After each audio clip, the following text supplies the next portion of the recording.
All right, everybody. Happy Wednesday. Before we start, let me welcome our journalist guests from China in the back of the room there. Ni hao, you are most welcome. I have one statement at the top, and then we'll go to what's on your minds. This is with regard to the deadly attack on the University of Aleppo yesterday. The United States is appalled and saddened by the Syrian regime's deadly attack yesterday on the University of Aleppo, which reportedly killed more than 80 people and injured more than 150. According to eyewitnesses at the scene, regime planes launched aerial strikes on university facilities. We understand that most of the victims of this tragedy were students and refugees who had been housed at the university. We condemn this despicable attack on unarmed civilians and continue to emphasize that those responsible for unlawful killings and other violations of international law will be identified and held accountable. Our sympathies and condolences go out to all those devastated by this senseless tragedy. The Syrian people have already endured too much loss as a result of the Assad regime's relentless attacks on its own people. Let's go to what's on your minds. Before we get back to Syria, as I'm sure you will, can you just address, if you can, these reports about Americans being among the foreigners held hostage in Algeria? Well, let me start by saying that we condemn in strongest terms the terrorist attack on British petroleum personnel and facilities at the Inn Amenas, Algeria, earlier today. We are obviously closely monitoring the situation. We're in contact with Algerian authorities and our diplomatic counterparts in Algiers, as well as with BP's security office in London. The best information that we have at this time is that U.S. citizens are among the hostages. I hope you will understand that in order to protect their safety, I'm not going to get into numbers, I'm not going to get into names, I'm not going to get into any further details as we continue to work on this issue with the Algerian authorities and also with their employers. Let me also say that the Secretary has spoken to our ambassador in Algiers, Ambassador Ensher, today, and as I was coming down here, she was on the phone with Algerian Prime Minister Sellal. I appreciate you don't want to get into many details, but other governments don't seem to have a problem confirming the number of their citizens that they believe to be there. So I'm just curious as to why that would pose or do they not care about their citizens as much as the U.S. does? We will leave it to other governments to handle their citizens as they see fit. Beyond confirming that there are Americans among the hostages, I will ask you to respect our decision not to get into any further details as we try to secure these people. Please. What do you understand about the motivations behind the hostage-taking? Some of the militants have said that this is in retaliation for the French efforts in Mali, and the U.S. has been supportive of that effort. I wouldn't presume to get inside the heads of the kind of people who would do this. So there has been no request made to the U.S.? I mean, the hostages aren't asking things of the U.S. government at this time? Or the hostage I'm takers, not going to get into any further details on our efforts with regard to this than I already have. Please. Victoria, are you enhancing security measures around the embassy in Algiers? Well, as we always do in these circumstances, our embassy has issued an emergency message to U.S. citizens encouraging them to review their personal security. We're obviously taking the appropriate measures at the embassy as well. A warning message, or is this something different? It's an emergency message that goes out in the context of a specific incident. All right, moving on. Going back to Syria. Yeah. You did your statement based on the witnesses. Have you been able to confirm with your own intelligence, satellite photos or any other intelligence about the University of Aleppo bombings? Well, I'm obviously not going to get into intelligence information here, but we have complete confidence in the statement that I just made with regard to the regime's culpability in this act. You condemn in strong terms these bombings. Obviously, this is the U.S. stance for about 2 years. This kind of condemnations usually met by nowadays despair or disappointment by the Syrians or activists or others. As you are well aware that the situation is continuing on the ground at a stalemate. My question again, events like this, incidents like this, urging you to change any kind of policy on the ground right now? We remain committed to the policy we have been pursuing, which, as you know, is a combination of increasing the pressure on the Assad regime with our allies and partners through sanctions, as well as supporting the efforts of the opposition both to unite the country and also to come up with an effective transition plan, even as we provide as much humanitarian aid as we can to those who are suffering, including in the north and in the area of Aleppo. Please, Michael. There was a news report the other day about an alleged chemical weapons attack in late December in Homs. The White House put out a statement saying that the information it had gathered wasn't consistent with the analysis that it was a chemical weapons attack. What is your understanding of what occurred in Homs in late December? Well, let me be a little bit more definitive in the light of day here than we were able to be yesterday. Let me start by setting a frame here. First, that our embassies and our consulates in the region routinely receive information from third parties about activities in Syria. This information is obviously reported back to Washington. With regard to the way foreign policy reported this without getting into classified cables, let me simply say it did not, that report from foreign policy did not accurately convey the anecdotal information that we had received from a third party regarding an alleged incident in Syria in December. At the time, we looked into the allegations that were made and the information that we had received, and we found no credible evidence to corroborate or to confirm that chemical weapons were used. We obviously will continue to monitor Syria's proliferation-sensitive materials and facilities, and we have been absolutely consistent and clear from the President on down that our red lines, we have a red line with regard to use of chemical weapons or their proliferation. If the Assad regime makes the tragic mistake of using chemical weapons or fails to meet its obligations to secure them, there will be consequences and the regime will be held accountable. Was riot gas or some other agent used that might not constitute chemical weapons, but was something that people might have seen as experienced as a chemical attack? I'm not in a position to speculate whether, tear gas might have been mistaken for something else. I frankly can't do that, but I can confirm that when we looked into this, we found no credible evidence to corroborate or confirm chemical weapons. When the report came out yesterday, unless I'm mistaken, I don't believe there was a U.S. government comment included in it.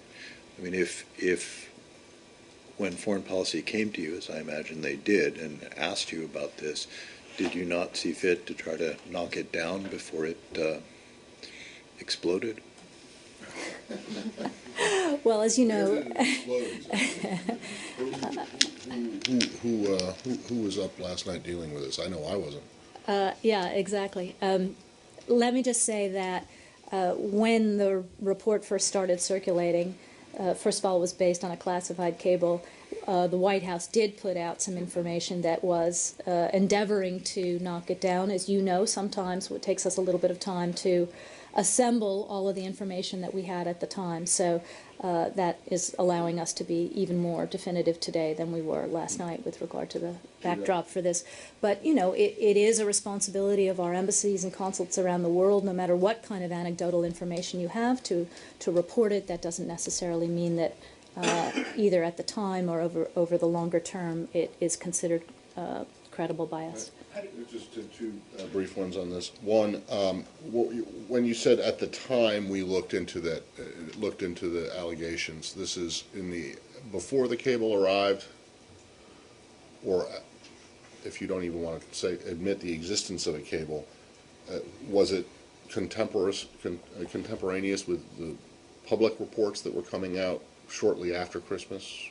Is that when it was looked into, or was it looked into again last week?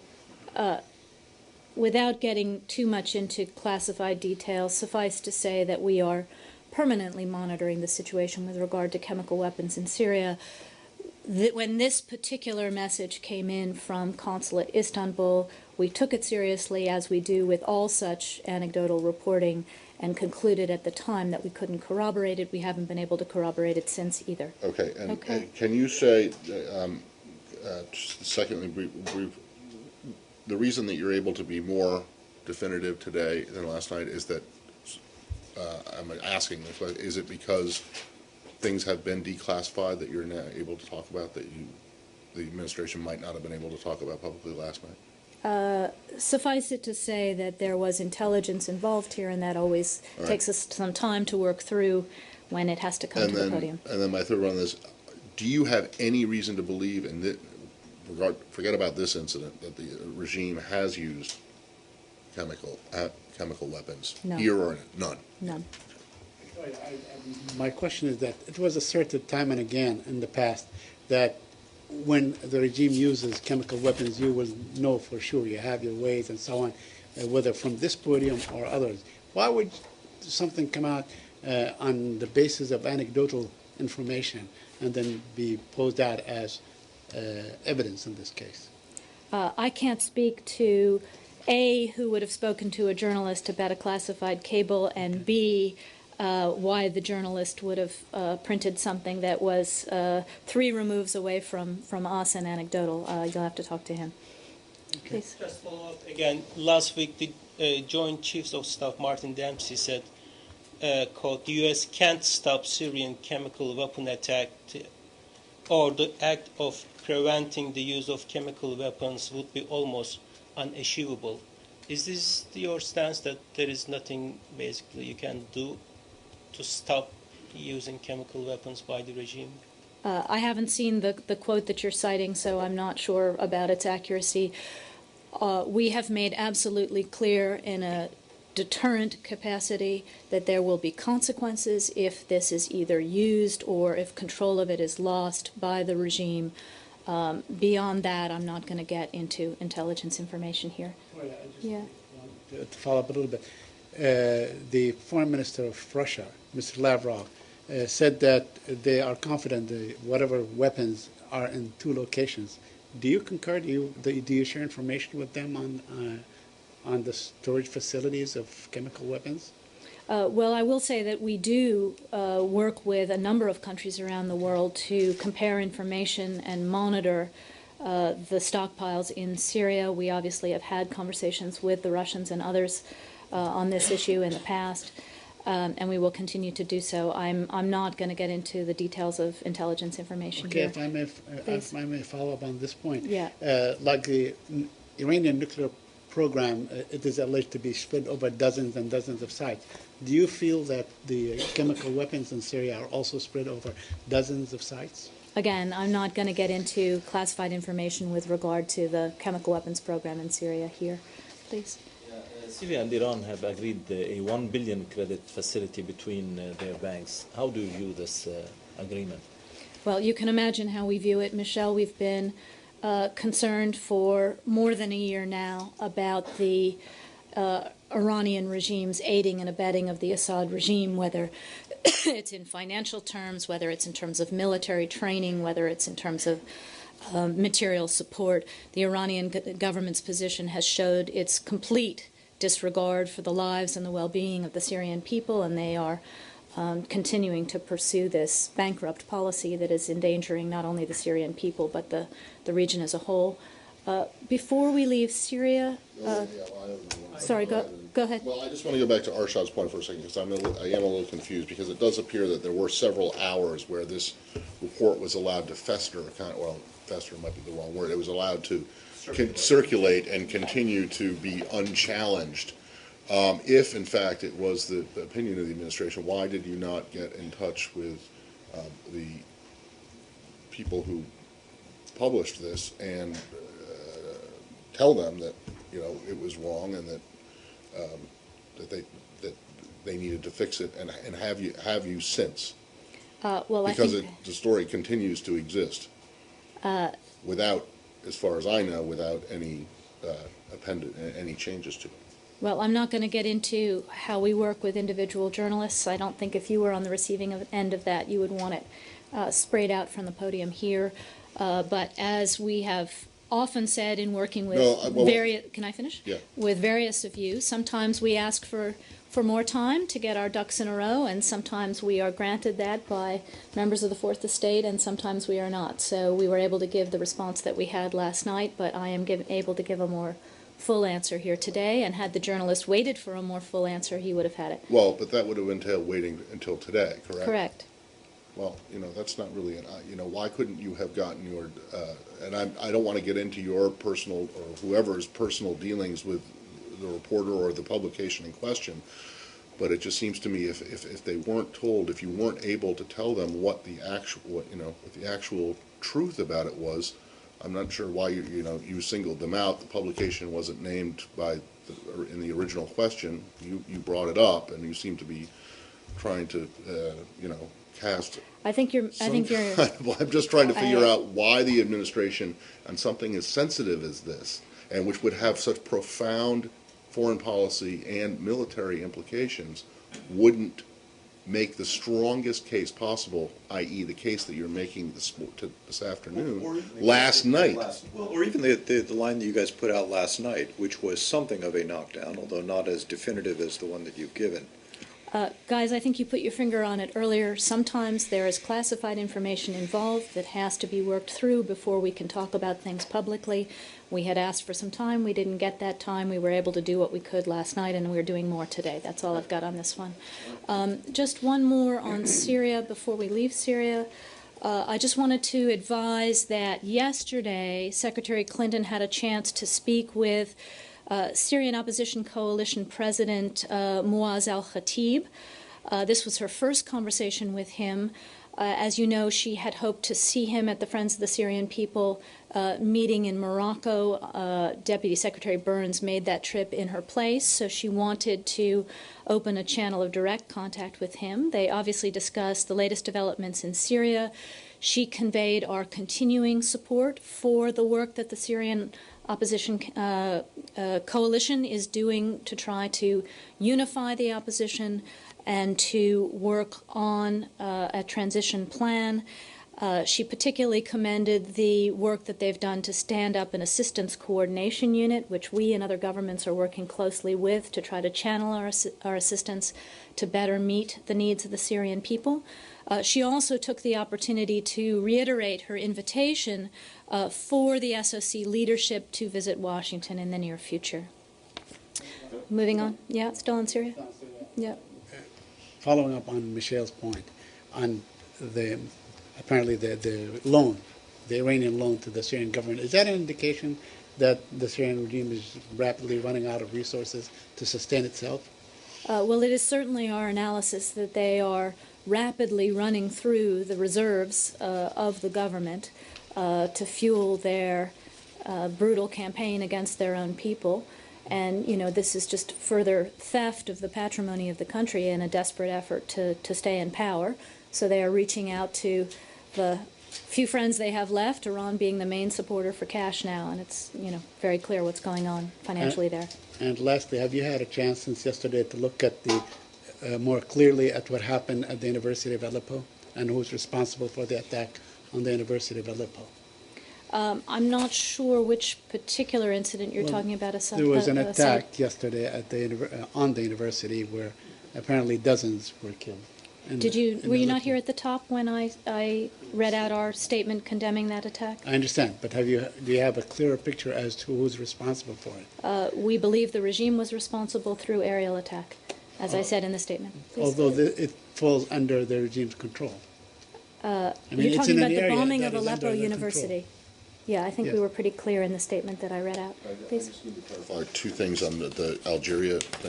This is stuff that you already said. You said the secretary was speaking to, as you came down, the prime minister or the foreign minister? The prime minister. Okay, of Algeria. Yeah. And then Mr. Sillal. Right. Okay. And then when you said that you understand that U.S. citizens are among the hostages. That understanding comes from your conversations with the Algerians and the BP security office. Is that correct? I didn't actually connect those dots there. Right, one right after the other. So I understand. That's why I want to know. I understand.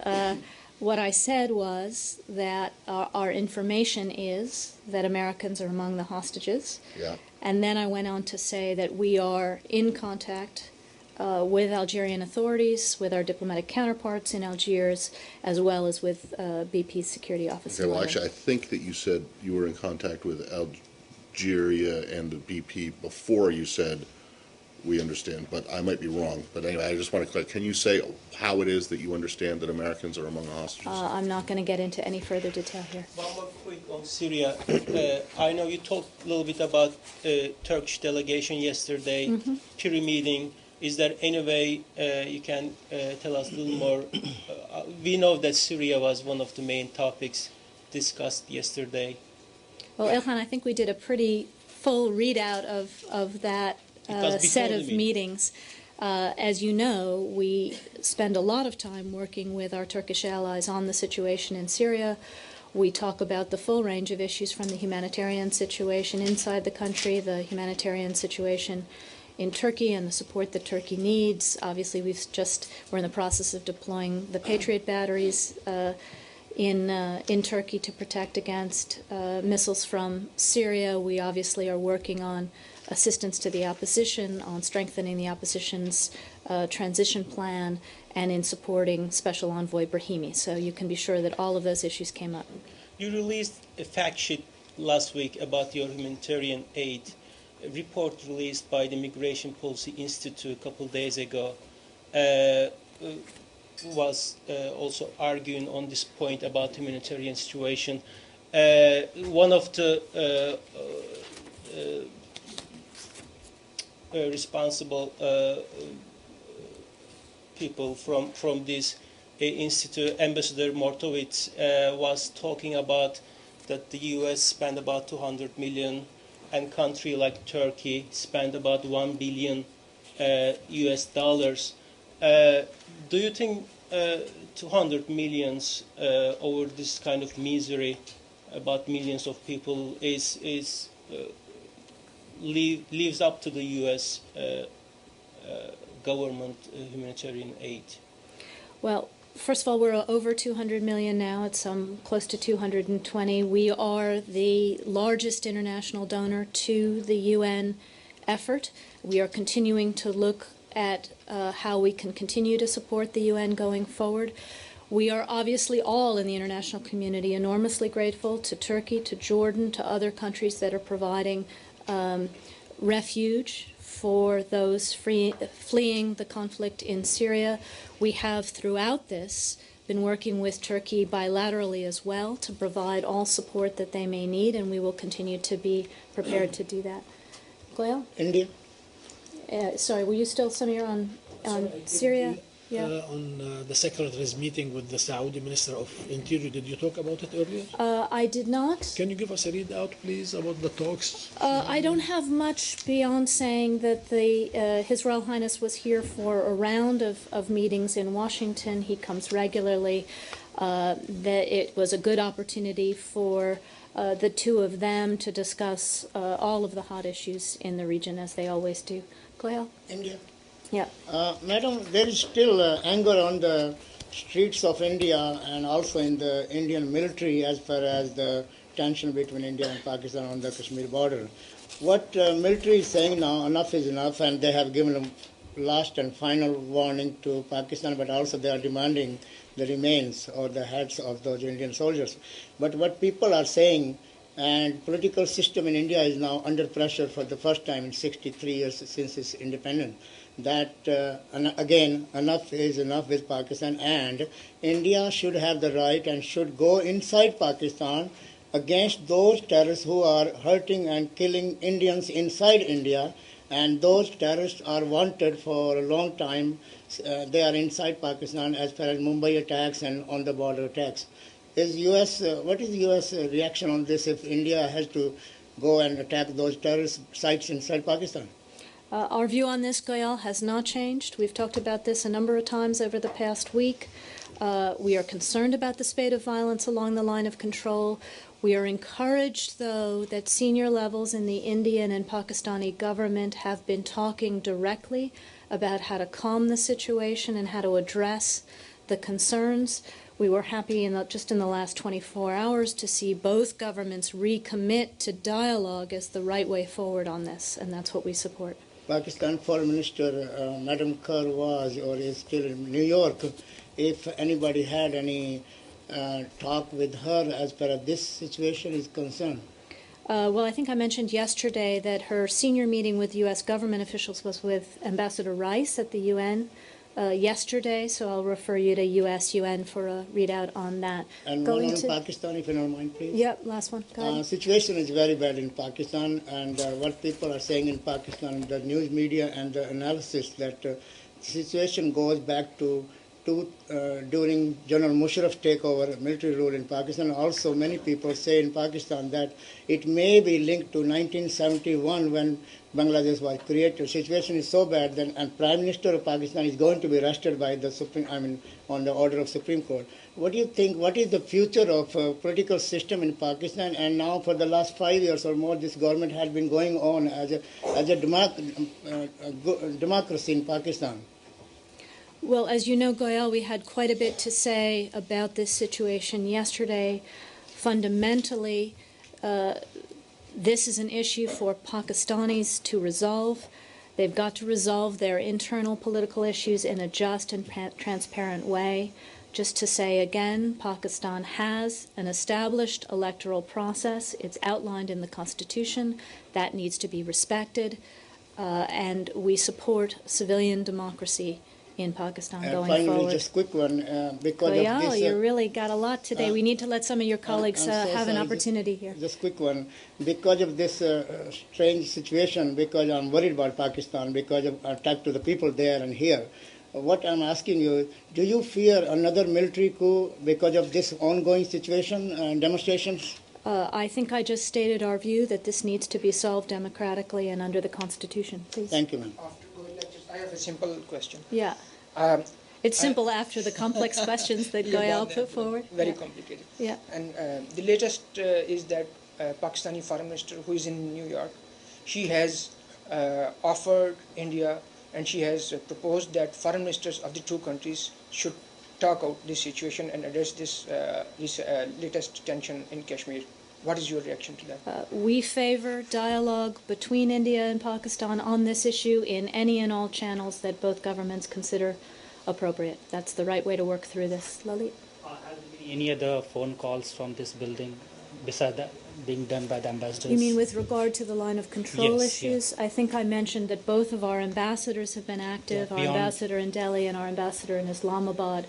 I don't have any further information about phone calls from this building. Last one on this one, go ahead. And has Secretary herself reviewed the situation after her last week's? She is very well aware of the situation. Please. Has there been a meeting between Pakistani Foreign Minister and U.S. Ambassador Susan Rice? I think I just mentioned that they met yesterday, and I refer you to US-UN for the readout. This particular question of Pakistan-India tensions? Again, I'm going to refer you to US-UN. We were not participating here in that meeting. Anything else, please? It's Egypt. Egypt, yeah. Yesterday, you were pretty clear that you wanted to see President Morsi repudiate his comments himself. You mentioned that there was a Kodel there in town. They met with President Morsi yesterday, and they expressed their displeasure, according to the members of the Kodel. I think it was today they're meeting. Well, maybe the meeting was today, Yeah. but they were there yesterday as well. Anyway, apparently there's an Egyptian presidential spokesman has come out and said that President Morsi's comments made when he made them were taken out of context, and that he was not referring to individuals or races of people, but rather to racist policies of a country. Is that the kind of repudiation you're looking for?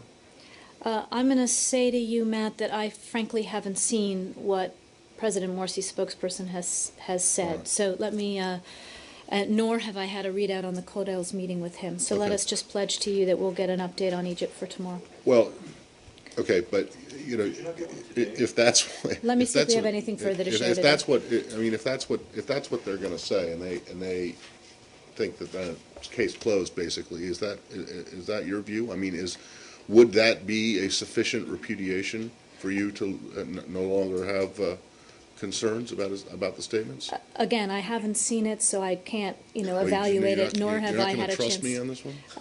Matt, I generally trust you, but I think I'm going to get a sense of how our embassy understood it and what follow-up action that they've had. Anything else? All right. Well, no, wait. Matt? There was one. There was a question yesterday about the Palestinian, about some E1 activity, and then I had a question. It was about the South Hebron Hills. Was there an answer to the second part? I know the E1 question was answered yesterday, but With regard to Hebron Hills, this is with regard to the hearings that are ongoing at the Israeli High Court of Justice. We're obviously aware of the hearings. We're watching that situation closely. The hearings are ongoing, as you know. understandably, but and I understand that this is also in the Israeli legal system right now.